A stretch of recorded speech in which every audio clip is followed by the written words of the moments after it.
जय हिंद दोस्तों, स्वागत है आपका बीए सेमेस्टर वाला में। दोस्तों, आज की क्लास बहुत ही इम्पोर्टेंट होने वाली है क्योंकि आज के इस क्लास में आप जानने वाले हैं BA second year third semester Hindi Hindi गद्य। ठीक है, ये आपके सब्जेक्ट का नाम है हिंदी और हिंदी गद्य आपके पेपर का नाम है। ये क्वेश्चन पेपर 2023-24 सत्र का है और ये एग्ज़ाम फरवरी 2024 में हुआ था हिंदी थर्ड सेमेस्टर का। ठीक है, तो जो आपका एग्ज़ाम होने वाला है 2024 और 2024-25 सत्र के एग्ज़ाम में आपके लिए बहुत ही इम्पोर्टेंट होगी क्योंकि ये क्वेश्चन पेपर है। ठीक है, आप लोग देख सकते हैं BA second year third semester major minor दोनों बच्चों के लिए है हिंदी गद्य। ठीक है, 2 घंटे का समय दिया गया था इस क्वेश्चन पेपर में आपको।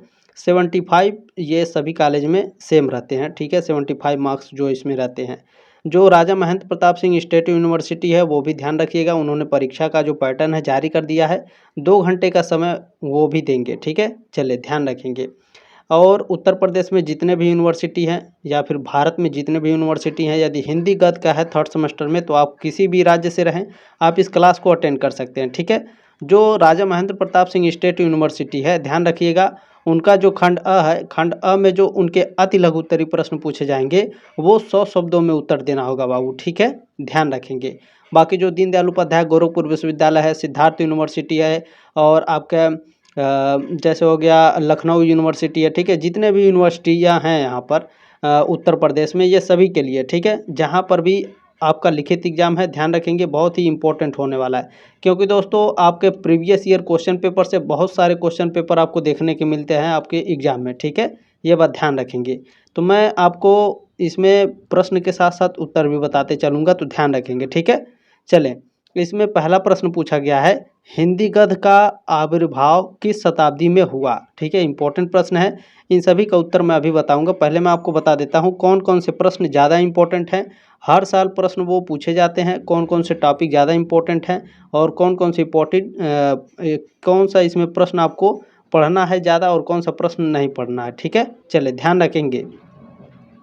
दूसरा प्रश्न है, हिंदी साहित्य का प्रचार प्रसार करने वाली 2 संस्थाओं के नाम बताइए। ये प्रश्न हमेशा नहीं पूछा जाता है, 2-3 बार केवल इसे पढ़ना है। ठीक है, और इन प्रश्नों का उत्तर 50 शब्दों में और 100 शब्दों में कैसे लिखना है इन सभी के बारे में मैं आपको बताने वाला हूँ, आगे बात करेंगे उसके बारे में। ठीक है, चले तीसरा प्रश्न आपका है, हिंदी की प्रथम आत्मकथा कौन सी है, यह किसके द्वारा लिखी गई है। तो हिंदी की प्रथम आत्मकथा, हिंदी की प्रथम रचना, तो इस पर एक सवाल आपका एक प्रश्न पूछा जाता है, तो ये इम्पोर्टेंट है। ठीक है, ध्यान रखेंगे। चलें, अगला है आपका चौथा, एकांकी किसे कहते हैं। एकांकी में संकलन तरह से आप क्या समझते हैं। तो ध्यान रखेंगे, एकांकी जो है बहुत ही इम्पोर्टेंट टॉपिक है। ठीक है, एकांकी से रिपोर्टाज से आपकी एकदम फिक्स है, 100% गारंटी है कि एकदम प्रश्न आएंगे एकांकी से और आपके रिपोर्टाज से। ठीक है, चलें, इन सभी के बारे में मैं आपको बताऊंगा। लगातार आपकी क्लासेस आ रही तो ये आपकी जिम्मेदारी है कि आप लोग सब्सक्राइब करके सपोर्ट जरूर करें ताकि अब फोर्थ सेमेस्टर, फिफ्थ सेमेस्टर और सिक्स सेमेस्टर में भी एकदम धमाकेदार तरीके से हमारे साथ तैयारी करेंगे। मैं आपके लिए क्वेश्चन पेपर हमेशा प्रोवाइड कराता रहूँगा, ये मेरी जिम्मेदारी है। आपके एग्ज़ाम से पहले मैं आपको कम से कम 4 से 6 पेपर मैं आपको सॉल्व करा दूँगा। ठीक है, ताकि आपका एकदम एग्ज़ाम जो है एकदम धमाकेदार तैयार, यदि आप क्वेश्चन पेपर तैयार कर लेते हैं तो आपको कोई फेल नहीं कर सकता, ये बात जान लीजिए। ठीक है, चलें, केवल 4 से 5 ही प्रश्न ऐसे हो सकते हैं जो न्यू होते हैं, जैसे पहली बार पूछे जाते हैं। ठीक है, बाकी सारे क्वेश्चन आपके प्रीवियस ईयर से पूछे जाते हैं, जैसे आपका हाई स्कूल और इंटर में पूछा जाता है। ठीक है, चलिए इसमें अगला प्रश्न है, नाटक के तत्वों का नाम उल्लेख कीजिए। नाटक से आपका प्रश्न आएगा, ये 100% गारंटी है। ठीक है, चलें, डायरी एकदम 100% गारंटी है, डायरी से भी आपके प्रश्न आते हैं। तो डायरी से क्या आशय है, हिंदी के किन्हीं 2 डायरी लेखकों के नाम बताइए। ठीक है, इंपॉर्टेंट है, ध्यान रखेंगे, इसका उत्तर भी अभी आपको बताया जाएगा। ठीक है, अगला है, कुबेरनाथ राय किस प्रकार के निबंधकार हैं, इनकी कौन सी रचना आपके पाठ्यक्रम में है, नाम उल्लेख कीजिए। ये आपका हमेशा नहीं पूछा जाता, इसे आप स्किप कर दीजिए। ठीक है, केवल 2-3 बार पढ़ लीजिएगा। चलिए आगे बढ़ते हैं। देखिए, रिपोर्टाज जो है ये 100% गारंटी है एकदम, ये जो रिपोर्टाज वाला टॉपिक है इससे आपके एग्जाम में प्रश्न आते हैं। ठीक है, चलें, रिपोर्टाज से आशय क्या है, रिपोर्टाज विधा के किन्हीं 2 लेखकों एवं उनकी एक एक रचनाओं का नाम बताइए। तो रिपोर्टाज एकदम इंपॉर्टेंट है बाबू, एकदम तैयार करना। ठीक है, 100%। चले, संस्मरण एकदम आपका पूछा जाता है 100% गारंटी के साथ। संस्मरण एवं रेखाचित्र में अंतर स्पष्ट करते हुए किन्हीं दो दो कृतियों का नाम उल्लेख कीजिए। 100% आता है संस्मरण, रिपोर्टाज, नाटक, कहानी, ठीक है, ये आपके आएगा। एकांकी, ये आपके एग्जाम में आता है बाबू, ठीक है। चले अगला है जूठन आत्मकथा के रचनाकार का नाम उल्लेख करते हुए इसके केंद्रीय भाव बताइए। ये भी आपका हमेशा नहीं पूछा जाता है, तो ध्यान रखेंगे, ये आपकी जिम्मेदारी है बाबू कि आप इस क्वेश्चन पेपर को आगे इस तरह से शेयर बटन बना होगा, इस पर क्लिक करके व्हाट्सएप पर अपने दोस्तों को ये पेपर सेंड कर दीजिएगा ज़रूर, ठीक है। ये आपकी जिम्मेदारी है और आपसे रिक्वेस्ट है, ताकि एक भी यूनिवर्सिटी का बच्चा, एक भी हमारा बच्चा छूटे ना, एकदम एग्जाम में अच्छे तरीके से पास हो, ठीक है। चले अब मैं आपको खंड ब में अभी इसके बारे में हम लोग बात करेंगे। पहले खंड अ में जितने भी प्रश्न पूछे गए हैं इसको मैं आपको सॉल्व करा देता हूँ, ठीक है। ये सारे प्रश्न, ताकि आप मान लीजिए अभी आप पता नहीं इस क्लास को देख रहे हैं कि नहीं देख रहे हैं। नवंबर में आपका एग्ज़ाम होगा, ठीक है। नवंबर में आपका फर्स्ट, थर्ड और फिफ्थ सेमेस्टर का एग्ज़ाम होगा। उस समय यदि आप एग्ज़ाम में देख रहे हैं नवंबर, दिसंबर, जनवरी, फरवरी, जब जनवरी फरवरी आएगा 2025 आ जाएगा, ठीक है। 2025, 2026, 2027 के लिए भी यह क्लास बहुत ही इंपॉर्टेंट होगी, ठीक है। चले पहले मैं इन सभी का उत्तर बता देता हूँ खंड अ के।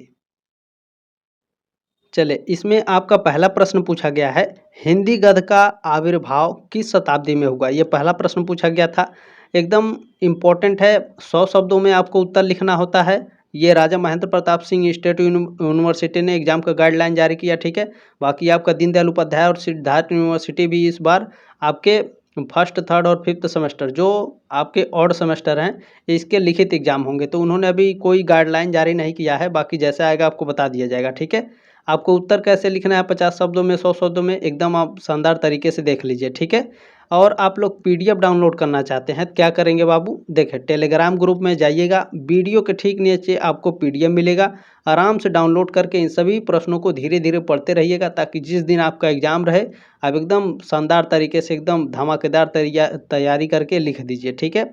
पढ़ना नहीं है, ध्यान रखिए, कम से कम 2-2, 3-3 बार इसे लिखेंगे आप, ठीक है। जब लिखे रहेंगे, प्रैक्टिस रहेगा, तो एग्ज़ाम में शानदार तरीके से लिखेंगे, क्योंकि जान लीजिए आपका जो समय रहेगा बहुत ही कम समय मिलता है, ठीक है। चलिए ध्यान रखेंगे। चलिए स्टार्ट करते हैं। इसमें पूछा गया हिंदी गद्य का आविर्भाव किस शताब्दी में हुआ, तो आपको इस तरह से प्रश्न का उत्तर लिखना है। हिंदी गद्य का आविर्भाव 19वीं शताब्दी में हुआ। इस समय भारत में सामाजिक, राजनीतिक और सांस्कृतिक परिवर्तन हो रहे थे, जिसने हिंदी गद्य के विकास को प्रेरित किया। इसके पहले हिंदी में मुख्यतः काव्य ही प्रचलित था, लेकिन 19वीं शताब्दी के मध्य में भारतेंदु हरिश्चंद्र जैसे साहित्यकारों ने गद्य लेखन को प्रोत्साहित किया। इस समय पत्रकारिता, निबंध, नाटक और कथा साहित्य का उदय हुआ, जिसने हिंदी गद्य को एक नई दिशा दी। भारतेंदु युग को हिंदी गद्य का प्रारंभिक दौर माना जाता है, जिसमें सामाजिक और राष्ट्रीय जागरूकता के विषयों पर लेखन हुआ। इस प्रकार 19वीं शताब्दी हिंदी गद्य के विकास का महत्वपूर्ण काल रही, ठीक है। चलें आपका इसमें दूसरा प्रश्न पूछा गया है, हिंदी साहित्य का प्रचार प्रसार करने वाली दो संस्थाओं के नाम लिखिए। अब मान लीजिए आप दो संस्थाओं के नाम लिख दिए, नागरिक प्रचारणी सभा और केंद्रीय हिंदी संस्थान, तो क्या एग्जामिनर आपको नंबर दे देगा? बिल्कुल नहीं देगा। 2 नंबर का रहेगा तो आपको आधा नंबर मिलेगा, ठीक है। 3 नंबर का रहेगा तो आपको आधा नंबर मिलेगा, और यदि आप इस तरह से लिखते हैं जिस तरह से मैंने लिखा है, तो आपको पूरा नंबर मिलेगा। और ध्यान रखिएगा, जो एग्जामिनर होते हैं बाबू, वो आपके अति लघु उत्तरीय प्रश्न देख करके ही पता लगा लेंगे कि आप कितने पानी में हैं, ठीक है। आप किस तरह से लिखे होंगे लघु उत्तरीय प्रश्न और दीर्घ उत्तरीय प्रश्न, तो ध्यान रखिएगा, लघु उत्तरीय जो आपके लघु उत्तरीय प्रश्न है, इस पर ज़्यादा ध्यान देना है, ठीक है। चलें आपको इस तरह से प्रश्न का उत्तर लिखना है, हिंदी साहित्य के प्रचार प्रसार में कई संस्थाएं सक्रिय हैं। इनमें से 2 प्रमुख संस्थाएं हैं। पहला है नागरिक प्रचारणी सभा। अच्छा, यह नागरिक प्रचारणी सभा क्या है? यह भारत की सबसे पुरानी और प्रतिष्ठित हिंदी सेवा संस्थानों में से एक है। इसकी स्थापना 1893 में वाराणसी में हुई थी। इस संस्था ने हिंदी भाषा और साहित्य के विकास में अहम योगदान दिया है। यह हिंदी साहित्य के प्रकाशन, अनुवाद, शोध और शिक्षण के क्षेत्र में सक्रिय है, ठीक है। दूसरा है आपका केंद्रीय हिंदी संस्थान। यह भारत सरकार के मानव संसाधन विकास मंत्रालय के तहत काम करने वाली एक प्रमुख संस्था है। इसकी स्थापना 1960 में की गई थी। इसका मुख्य उद्देश्य हिंदी भाषा की शिक्षा को बढ़ावा देना और हिंदी को राष्ट्रीय और अंतर्राष्ट्रीय स्तर पर फैलाना है। केंद्रीय हिंदी संस्थान द्वारा हिंदी शिक्षकों को हिंदी शिक्षकों के प्रशिक्षण, शोध और प्रकाशन कार्यों को भी प्रोत्साहित किया जाता है। ठीक है, चलें इसमें अगला प्रश्न आपका पूछा गया है, हिंदी की प्रथम आत्मकथा कौन सी है, यह किसके द्वारा लिखी गई है। तो हिंदी की पहली आत्मकथा बनारसी दास जैन की अर्धकथानक है। यह आत्मकथा ब्रजभाषा में लिखी गई है। बनारसी दास जैन एक कवि और श्रीमल जैन व्यापारी थे। जैन परंपरा में जीवन 110 वर्ष माना जाता है, इसलिए बनारसी दास ने यह आत्मकथा लिखी थी। ठीक है, तब उनकी उम्र 55 साल थी, इस वजह से उनकी आत्मकथा को अर्ध कथानक कहा गया। ठीक है, चलें आपको अगला प्रश्न इसमें बताया गया है, एकांकी किसे कहते हैं। एकांकी में संकलन तरह से आप क्या समझते हैं। तो एकांकी एक प्रकार का नाटक है जिसमें केवल एक ही अंक या दृश्य होता है। ठीक है, एकांकी क्या है, एकांकी एक प्रकार का नाटक है बाबू, जिसमें एक ही अंक या फिर एक ही दृश्य होता है। ठीक है, इसमें एक ही स्थान, समय और घटना पर ध्यान केंद्रित किया जाता है। एकांकी का मुख्य उद्देश्य एक ही भावनात्मक स्थिति या विचार को प्रभावी ढंग से प्रस्तुत करना होता है। इसकी विशेषता यह है कि इसमें पात्रों की संख्या सीमित होती है और कथानक सीधा, स्पष्ट और संक्षिप्त होता है। ठीक है, चलें देखें, संकलन तरह एकांकी में 3 मुख्य तत्वों का समूह है जो इसकी रचना को सुसंगत और प्रभावी बनाते हैं। पहला है संवाद, दूसरा है संघर्ष और तीसरा है संवाद संयम। ठीक है, अच्छा संवाद क्या है। संवाद एकांकी का सबसे महत्वपूर्ण हिस्सा होता है क्योंकि इन्हीं के माध्यम से कथा का विकास और पात्रों की भावनाएं व्यक्त होती हैं। दूसरा क्या है, संघर्ष। एकांकी में किसी प्रकार का आंतरिक या बाहरी संघर्ष होता है जो कथा को आगे बढ़ाता है और दर्शकों की रुचि बनाए रखता है। अगला है संवाद संयम। अच्छा, एकांकी में संवाद और घटनाओं को अत्यधिक विस्तार से प्रस्तुत नहीं किया जाता है, सब कुछ संक्षिप्त और सटीक होता है ताकि दर्शकों पर एक गहरा प्रभाव छोड़ा जा सके। चले इसमें आपका अगला प्रश्न है, नाटक के तत्वों का नामोल्लेख कीजिए। ठीक है, तो नाटक के कौन कौन से तत्व होते हैं भैया। तो नाटक के प्रमुख तत्व निम्नलिखित हैं। पहला है कथानक, दूसरा है पात्र, तीसरा है संवाद, चौथा है रस, पांचवा है संदर्भ, आपका छठवां है विषय, सातवां है शैली, आठवां है अभिनय, नवां है मंच सज्जा, 10वां है प्रकाश, 11वां है ध्वनि प्रभाव। ठीक है, इतने प्रकार के आपके नाटक के तत्व हैं। अच्छा, इनके बारे में एक एक करके जानेंगे हम लोग। ठीक है, चलें अच्छा, कथानक क्या है। तो कहानी का मुख्य आधार जो घटनाओं का क्रम बताता है वह कथानक होता है। पात्र कौन होते हैं, नाटक में विभिन्न भूमिका निभाने वाले, यानी जो नाटक में नाटक कर रहे होते हैं लोग, जो मनुष्य होते हैं, जो मानव हैं। ठीक है, जो व्यक्ति हैं, जो व्यक्ति नाटक कर रहे होते हैं वो पात्र होते हैं। संवाद क्या है, तो पात्रों के बीच होने वाली बातचीत, जो नाटक कर रहे होते हैं दो व्यक्तियों के बीच में जो बोल चाल की भाषा होती है वो संवाद है। तीसरा नाटक का ये तीसरा तत्व है। नाटक का चौथा तत्व है रस। नाटक देखते समय दर्शक में उत्पन्न होने वाले भाव। ठीक है, हास्य रस, आप लोगों ने रस के बारे में सुना होगा, हास्य रस, करुण रस। ठीक है, तो किस तरह के भाव उत्पन्न हो रहे हैं, ये रस है नाटक के तत्व के। ठीक है, नाटक का अगला तत्व है संदर्भ। नाटक का समय, स्थान और सामाजिक परिवेश। ठीक है, विषय क्या है, नाटक का मुख्य संदेश या विचार। ठीक है, जो नाटक कर रहे होते हैं उसका मुख्य संदेश क्या है, उसके विचार क्या है, नाटक का ये विषय होता है। ठीक है, अच्छा, नाटक का अगला आपका तत्व क्या है, शैली। नाटक की भाषा और प्रस्तुति का तरीका। ठीक है, यानी जो नाटक कर रहे हैं उनकी भाषा किस प्रकार से है और जो प्रस्तुति हो रही है उसका तरीका किस प्रकार से है। ठीक है, अच्छा, अभिनय। अभिनय आप लोग जानते होंगे, पात्रों द्वारा अपनी भूमिका को जीवंत करने का तरीका उसे अभिनय बोलते हैं। ठीक है, यानी ध्यान से आप लोग देखेंगे, अभिनय पात्रों द्वारा, यानी जो व्यक्ति हैं, ठीक है, अपना जो नाटक कर रहे होते हैं उसे एकदम अच्छे तरीके से किस तरह से अपना अभिनय प्रकट करते हैं उस नाटक में। ठीक है, अच्छा, नाटक का अगला तत्व है मंच सज्जा। नाटक का माहौल बनाने के लिए मंच पर सजावट अच्छे तरीके से होना चाहिए। ठीक है, चलें आपका अगला है प्रकाश। मंच पर प्रकाश का उपयोग कर दृश्य प्रभाव बनाना। ठीक है, नाटक का अगला तत्व है बाबू ध्वनि प्रभाव। नाटक के माहौल को और अधिक यथार्थ बनाने के लिए ध्वनि का उपयोग किया जाता है। ठीक है, चलें। इसमें आपका अगला है डायरी से क्या आशय है।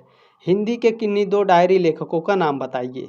तो ध्यान रखेंगे बाबू, देखें डायरी से क्या आशय है। तो डायरी एक प्रकार की निजी पत्रिका होती है जिसमें व्यक्ति अपने दैनिक जीवन के अनुभवों, विचारों, भावनाओं और घटनाओं को लिखता है।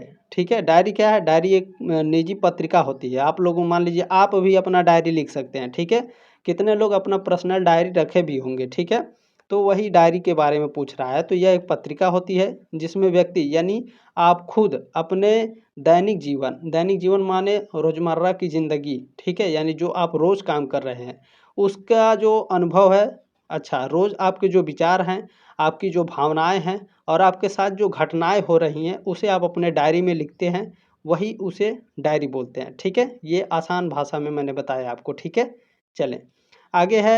यह एक व्यक्तिगत डायरी होती है। ठीक है, पर्सनल डायरी होती है, इसलिए इसमें व्यक्ति अपनी भावनाओं को बिना किसी बाधा के व्यक्त कर सकता है। ठीक है, डायरी लिखना एक व्यक्ति के लिए एक तरह का थेरेपी भी हो सकता है क्योंकि यह उन्हें अपने विचारों को व्यवस्थित करने और अपनी भावनाओं को समझने में मदद करता है। ठीक है, चलें। अच्छा, पूछा है हिंदी के दो प्रसिद्ध डायरी लेखकों के नाम बताइए। तो हिंदी के दो प्रसिद्ध डायरी, हालांकि जो हिंदी के जो प्रसिद्ध डायरी लेखक हैं कई सारे लेखक हैं। ठीक है, लेकिन आपको दो ही लेखकों के नाम बताने हैं तो आपको इसी तरह लिखना है। पहले हैं आपके रामधारी सिंह दिनकर। अच्छा, इनकी डायरी का नाम क्या है, दिनकर की डायरी। ठीक है, अच्छा दूसरे हैं रघुवीर सहाय जी। हिंदी के दूसरे प्रसिद्ध जो डायरी लेखक हैं रघुवीर सहाय हैं। इनकी डायरी का नाम क्या है, दिल्ली मेरा परदेश। ठीक है, ये इनकी डायरी का नाम है। चले बाबू आगे बढ़ते हैं। आपका अगला प्रश्न इसमें पूछा गया था कुबेरनाथ राय किस प्रकार के निबंधकार हैं, इनकी कौन सी रचना आपके पाठ्यक्रम में नामोल्लेख कीजिए। तो इस प्रश्न का उत्तर आप स्वयं तैयार करेंगे। ठीक है, चलें।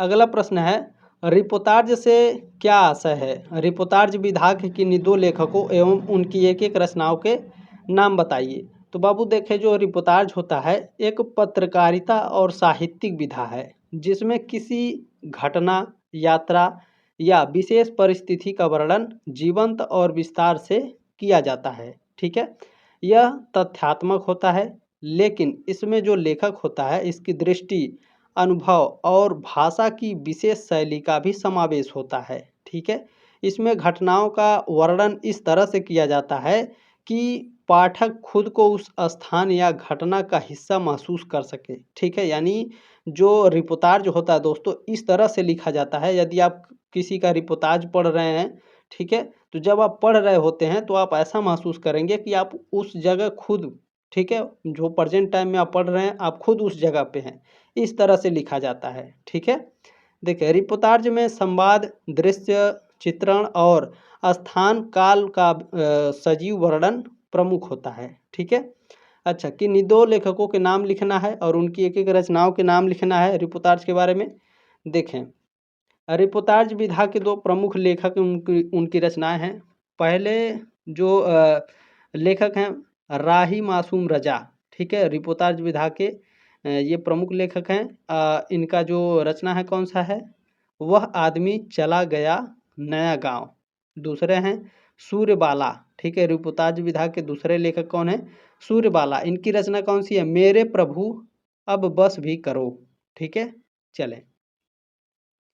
अगला प्रश्न है आपका संस्मरण एवं रेखा चित्र में अंतर स्पष्ट करते हुए किन्हीं दो कृतियों का नाम उल्लेख कीजिए। संस्मरण एवं रेखा चित्र बहुत ही इंपॉर्टेंट टॉपिक है। जब आप एग्जाम हॉल में बैठेंगे तब आपको याद आए कि मेरे यहाँ सर बीए सेमेस्टर वाला पढ़ाए थे बहुत ही शानदार तरीके से और बताए भी थे कि ये सारे प्रश्न आएंगे। ठीक है, तो ध्यान रखेंगे बाबू, जो जो मैंने बताया है सभी को अच्छे से तैयार कर लीजिएगा। ठीक है, और मैं तो तैयार करा ही रहा हूँ मॉडल पेपर, आपके एग्ज़ाम से पहले मैं मॉडल पेपर दे दूंगा। ठीक है, कंटिन्यू आप लोग बने रहिएगा। देखें मैं आपको बता दूं, मैं कंटिन्यू हिंदी के क्लासेस नहीं ला पाऊंगा, लेकिन ध्यान रखिएगा आपके एग्ज़ाम से पहले मैं इतना अच्छे से तैयारी करा दूंगा कि आप याद रखेंगे, आप फोर्थ सेमेस्टर में भी मेरे साथ जुड़े रहेंगे। ठीक है, ये मैं गारंटी लेता हूँ आपसे। चलें, क्योंकि देखिए बाबू, आप थर्ड सेमेस्टर का कई सब्जेक्ट आप लोग देखते होंगे, सारे सब्जेक्ट पढ़ाते हैं, साइकोलॉजी इंग्लिश छोड़कर, ठीक है। बाकी सारे सब्जेक्ट की भी मैं तैयारी कराता हूँ बाबू। चले, अगला प्रश्न है, इसमें संस्मरण एवं रेखा चित्र में अंतर स्पष्ट करते हुए किन्हीं दो कृतियों का नाम लिखना है। तो संस्मरण और रेखा चित्र दोनों साहित्यिक विधाएं हैं, ठीक है, लेकिन इनकी प्रकृति और उद्देश्य में कुछ भिन्नताएं होती हैं। अच्छा भैया, तो संस्मरण क्या होता है? देखें, संस्मरण एक आत्मपरक रचना होती है जिसमें लेखक अपने जीवन के अनुभवों, यादों और घटनाओं को प्रस्तुत करता है। संस्मरण क्या है? आत्मपरक रचना होती है, ठीक है। अच्छा, इसमें लेखक क्या करता है? तो अपने जीवन का जो अनुभव है, उसकी जो यादें हैं, उसके साथ जो घटनाएं हुई हैं, उसे लिखता है संस्मरण में, ठीक है। इसमें लेखक के जीवन से जुड़ी विशेष घटनाएं, व्यक्तित्व और उनके साथ हुए अनुभव का वर्णन होता है। संस्मरण में लेखक की भावनाएं, विचार और दृष्टिकोण प्रमुख होते हैं। अच्छा, संस्मरण में क्या प्रमुख होता है? लेखक की भावनाएं कैसी है, उसके विचार कैसे हैं, उसका जो देखने का तरीका है वो कैसा है, दृष्टिकोण उसका कैसा है किसी सब्जेक्ट को लेकर, ठीक है। अच्छा, संस्मरण रेखा चित्र में अंतर स्पष्ट करना है, तो संस्मरण मैंने बता दिया और बोला है कि निदो कृतियों का नामोल्लेख करना है। तो संस्मरण विधा के किन्हीं दो लेखकों के नाम बताना है। पहले आपके महादेवी वर्मा और इनकी रचना है पथ के साथी, ठीक है, ये संस्मरण है। दूसरे लेखक हैं हरिवंश राय बच्चन, ठीक है। इनका संस्मरण कौन सा है? क्या भूलूं क्या याद करूं, ठीक है। चलें, इसके बाद आता है रेखा चित्र, ठीक है। रेखा चित्र क्या होता है? तो रेखा चित्र में किसी व्यक्ति, स्थान, वस्तु या घटना का सजीव और संक्षिप्त वर्णन होता है, ठीक है। इसका उद्देश्य उस विशेष चीज़ या व्यक्ति की विशेषताओं, व्यक्तित्व और उसकी विशिष्टताओं को सामने लाना होता है, ठीक है। रेखा चित्र में जो लेखक होता है अपने अनुभव से अधिक उस विषय का सजीव चित्रण करने का प्रयास करता है। इसका उदाहरण हमें देना है, दो लेखक के नाम, उनकी रचना। तो राम वृक्ष बेनीपुरी, इनकी जो रचना है रेखा चित्र है माटी की मूर्तें। दूसरे हैं हजारी प्रसाद द्विवेदी, ठीक है। इनकी जो रचना है कौन सी है? प्रेमचंद्र कलम का सिपाही, ठीक है, ध्यान रखेंगे। चले, अगला प्रश्न आपका, जूठन आत्मकथा के रचनाकार का नाम उल्लेख करते हुए इसका केंद्रीय भाव बताइए। अच्छा भैया, तो चले हम लोग केंद्रीय भाव बताते हैं। पहले जूठन का केंद्रीय भाव। जूठन एक मार्मिक आत्मकथा है जिसके रचनाकार ओम प्रकाश वाल्मीकि हैं। इस कृति के माध्यम से उन्होंने भारतीय समाज में व्याप्त जातिवाद और छुआछूत के दर्दनाक अनुभवों को बड़ी संवेदनशीलता से उजागर किया है, ठीक है। जूठन का केंद्रीय भाव दलित समाज के एक व्यक्ति के जीवन के संघर्षों, अपमानों और सामाजिक बहिष्कार के अनुभवों को दर्शाता है, ठीक है। यह एक ऐसी कहानी है जो जाति के आधार पर होने वाले भेदभाव के खिलाफ एक मजबूत आवाज़ उठाती है, ठीक है। अच्छा, इसके मुख्य बिंदु क्या क्या हैं भैया? देखें, जातिवाद का दर्द है, शिक्षा का महत्व है, सामाजिक परिवर्तन की आशा है। अच्छा, जातिवाद का दर्द क्या है? वाल्मीकि जी ने अपनी आत्मकथा में जाति के आधार पर होने वाले भेदभाव और अमानवीय व्यवहार को बड़ी स्पष्टता से चित्रित किया है। दूसरा, शिक्षा का महत्व। उन्होंने दिखाया है कि कैसे शिक्षा ने उनके जीवन में एक नया मोड़ लाया और उन्हें जातिवाद के बंधनों से मुक्त होने में मदद की, ठीक है। अगला है सामाजिक परिवर्तन की आशा। जूठन एक आशावादी पुस्तक है जो हमें समाज में बदलाव लाने के लिए प्रेरित करती है, ठीक है।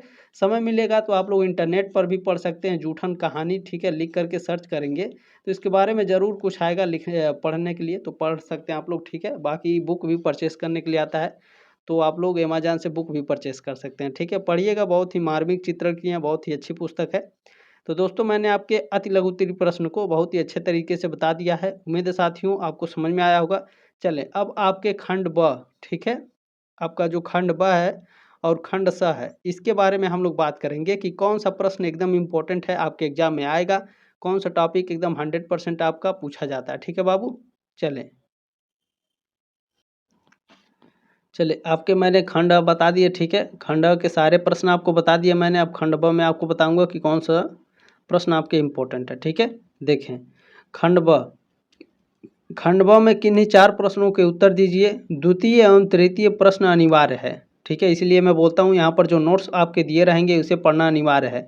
जब भी एग्जाम हॉल में बैठे अपने प्रश्न पत्र का जो नोट्स है इसे इम्पोर्टेंट है, ध्यान से पढ़ लीजिएगा। ठीक है, चलिए प्रत्येक प्रश्न के लिए 6 अंक निर्धारित हैं। प्रत्येक के उत्तर अधिकतम 150 शब्दों में देना है। ठीक है, जो राजा महेंद्र प्रताप सिंह स्टेट यूनिवर्सिटी उन्होंने कहा है कि जो लघु उत्तरीय प्रश्न है हमको 250 शब्दों में उत्तर चाहिए। ठीक है, तो बाबू ध्यान रखेंगे। और 2 ही प्रश्न आपको करने हैं लघु उत्तरीय में राजा महेंद्र प्रताप सिंह स्टेट यूनिवर्सिटी में, लेकिन लघु उत्तरीय प्रश्न में आपको 4 लिखने पड़ेंगे। ठीक है, ध्यान रखेंगे। चलें, आपके 4 प्रश्नों के उत्तर देना है। पहला आपका दूसरा और तीसरा अनिवार्य है, यानी ससंदर्भ व्याख्या कीजिए। ठीक है, राजनीति ही मनुष्य के लिए सब कुछ नहीं है। तो बाबू इसको आप ध्यान से पढ़ लेंगे कि ये किस पाठ का है, इसके लेखक कौन है, इसके संदर्भ सहित इसका व्याख्या करना है। तो आप लोग इसको आराम से पढ़ लीजिएगा। ठीक है, आप लोग ये होमवर्क है कि आप लोग इसे तैयार कर लेंगे। ठीक है, इसमें कोई इम्पोर्टेंट नहीं होता है क्योंकि ये हर साल आपका चेंज होकर के आता है। कोई बहुत क्रिटिकल सिचुएशन होता है जिसमें आपके आ जाते हैं। ठीक है, ये शायद मित्रता का है, मित्रता पाठ का कुसंग का जोड़ सबसे भयानक होता है। ये मैंने 10th में पढ़ा था, हाई स्कूल में इसे पढ़ा था। ठीक है, तो आप इसे तैयार कर लेंगे। ठीक है, एक भी क्वेश्चन हम लोग छोड़ नहीं सकते हैं बाबू, क्योंकि ये प्रीवियस ईयर का है, यानी 2024 फरवरी में एग्जाम हुआ है। नवंबर में सोचिए आपका 3rd सेमेस्टर का एग्जाम है 2024 में, तो आप एकदम शानदार तरीके से पढ़ सकते हैं। ठीक है, मगर वजन चाहिए आप समझे नहीं, जैसे आपकी यह सुंदर बीड़ा है। तो आप इसे आराम से खोज करके पढ़ लेंगे, अथवा करके आपको पूछा जाता है। ठीक है, यानी 4 टॉपिक दिए जाएंगे जिसमें केवल आपके 2 टॉपिक करने हैं। दूसरा और तीसरा प्रश्न अनिवार्य है, दोनों में आपके चार टॉपिक पूछे जाते हैं। अथवा करके देगा, जो आएगा वो कर दीजिएगा आराम से। ठीक है, चले, वर्षों की साहित्य साधना मेरा भोजन रहा है, यही मेरी असली भोजन है। किस पाठ से लिया गया है, आप लोग इसका आराम से शानदार तरीके से पढ़ लेंगे। ठीक है, चलें, अब इसमें आपका पूछा गया है दीपदान एकांकी का कथासार अपने शब्दों में लिखिए। तो बाबू ये हमेशा नहीं पूछा जाता है दीपदान एकांकी का कथासार। तो आप देखें, हम ये नहीं है कि पूछा नहीं जाएगा आपका एग्जाम में, इम्पोर्टेंट नहीं, हर साल नहीं आता है, क्योंकि ये प्रीवियस ईयर 2024 में ही पूछा है। तो एक भी क्वेश्चन हम लोग स्किप नहीं कर सकते हैं। ठीक है, तो यही कर सकते हैं कि 4-5 बार इसे लिख करके पढ़ लेंगे। ठीक है, अगला है भारतवर्षोन्नति कैसे हो सकती है। शीर्षक निबंध में भारतेंदु हरिश्चंद्र ने देश की उन्नति के लिए क्या उपाय बताएं, ये भी आपका नहीं पूछा जाता है, तो 3 बार केवल पढ़ लेंगे। ठीक है, लिख करके पढ़ेंगे। यदि आप लिखेंगे तो ध्यान रखेंगे एकदम 100%। देखिए, मैं आपको बता दे रहा हूँ, ग्रेजुएशन में बहुत सारे ऐसे लड़के हैं जो काम के साथ साथ पढ़ाई भी करते हैं। ठीक है, तो वो एकदम सटीक तैयारी नहीं कर पाते हैं, तो उनके लिए रामबाण इलाज यही है कि जो भी क्वेश्चन पेपर मिले उस क्वेश्चन पेपर को कम से कम 2-2 3-3 बार आप क्वेश्चन को लिख लीजिए। एग्जाम में जाएंगे एकदम शानदार तरीके से आप पास हो जाएंगे। ठीक है, टॉप भी कर सकते हैं आप। चले, ध्यान रखें, आचार्य हजारी प्रसाद द्विवेदी के साहित्यिक अवदान पर प्रकाश डालिए। आचार्य हजारी प्रसाद द्विवेदी से आपका एक प्रश्न आएगा, ये गारंटी है, इसे तैयार कर लेना। ठीक है, चलें, ये तो एकदम गारंटी है। इससे आपका प्रश्न आता है यात्रा वृत्तांत क्या है। तो यात्रा वृत्तांत से आप क्या समझते हैं, राहुल सांकृत्यायन की यायावरी वृत्ति पर संक्षिप्त प्रकाश डालिए। ये आपका तो नहीं पूछा जाता है, लेकिन यात्रा वृत्तांत से आप क्या समझते हैं, ये इंपॉर्टेंट है। ठीक है, चलिए इसे तैयार कर लेना है। झांसी की रानी उपन्यास के आधार पर रानी लक्ष्मीबाई का चरित्र चित्रण कीजिए। इंपॉर्टेंट प्रश्न आ सकता है। ठीक है, देखें, मैं क्या कह रहा हूँ, इसे तैयार कर लीजिएगा, चाहे तो आप पढ़ सकते हैं, या तो मैं इसका धीरे धीरे उत्तर बता रहा हूँ तो आप लोग पढ़ते रहिएगा। ठीक है, चलें, क्योंकि कभी कभी क्या होता है कि आपका देखें बुक में क्या होता है कि आपको एक सटीक तरीके से उत्तर नहीं मिल पाता है बुक में। ठीक है, और जो आप लोग सीरीज खरीद करके लाते हैं, जैसे राजेंद्र हो गया, यूपीएच हो गया, ये सारे सीरीज लाते हैं, तो इन प्रश्नों का उत्तर आपको नहीं मिलता है। किसी किसी में कहीं कहीं मिल जाता, ठीक है, लेकिन मिलता नहीं है जल्दी। ठीक है, चलें, अब आपका खंड स स्टार्ट हो जाएगा। खंड स कैसे है भैया, देखें, किन्हीं 2 प्रश्नों के उत्तर दीजिए। प्रत्येक प्रश्न के लिए 10.5 यानी 10.5 अंक निर्धारित हैं। प्रश्नों के उत्तर अधिकतम 450 शब्दों में दीजिए। जो राजा महेंद्र प्रताप सिंह स्टेट यूनिवर्सिटी, ध्यान रखेंगे, वहाँ पर आपको 500 शब्दों में उत्तर देना है, और 4 प्रश्न, जहाँ तक उम्मीद है 4 प्रश्न आपको लिखने पड़ेंगे इसमें। ठीक है, चलें, पहला प्रश्न है, सिद्ध कीजिए ध्रुव स्वामी एक समस्या प्रधान नाटक है। ठीक है, तो आप तैयार कर लेंगे, ये हमेशा नहीं पूछा जाता है, बाकी स्किप नहीं कर सकते हैं, 2-3 बार लिख करके पढ़ लेंगे। अगला है उपन्यास कला के तत्वों के आधार पर वृंदावन लाल वर्मा के प्रसिद्ध ऐतिहासिक उपन्यास झांसी की रानी की समीक्षा की। झांसी की रानी की जो आपका दिया गया है आपके पाठ में है, इसे ध्यान से पढ़ लेंगे बाबू, इम्पोर्टेंट टॉपिक है, ठीक है। चलें, अगला है दलित आत्मकथा जूठन की प्रासंगिकता पर विचार कीजिए। तो यह भी आपका हर साल तो नहीं आता है, लेकिन 90% चांस है आने का, लेकिन देखें अभी कोई गारंटी नहीं है, ठीक है, लेकिन हम लोग मान के चलेंगे कि ये आ सकता है, ठीक है, तो इसे तैयार करेंगे। अगला है, क्योंकि ये सारे ट्रेंडिंग में है, ठीक है, दलित आत्मकथा जूठन की प्रासंगिक बहुत ही अच्छी है, ठीक है। चलें, कुबेरनाथ राय के निबंध उत्तरा फाल्गुनी के आसपास का शिल्पगत वैशिष्ट लिखिए, ठीक है। तो ये आपका हमेशा नहीं पूछा जाता है, ध्यान रखेंगे, ठीक है, कम से कम 2-3 बार इसे लिख करके पढ़ेंगे। तो बाबू मैंने आपका क्वेश्चन पेपर बता दिया है, एग्जाम से पहले कम से कम आपके मैं कोशिश करूँगा 5 से 6-7 प्रश्न जितने हो सकें क्वेश्चन पेपर मैं आपको प्रोवाइड करा दूंगा, ठीक है। चले, जल्द ही मिलते हैं आपके नेक्स्ट क्लास में, तब तक के लिए जय हिंद, वंदे मातरम।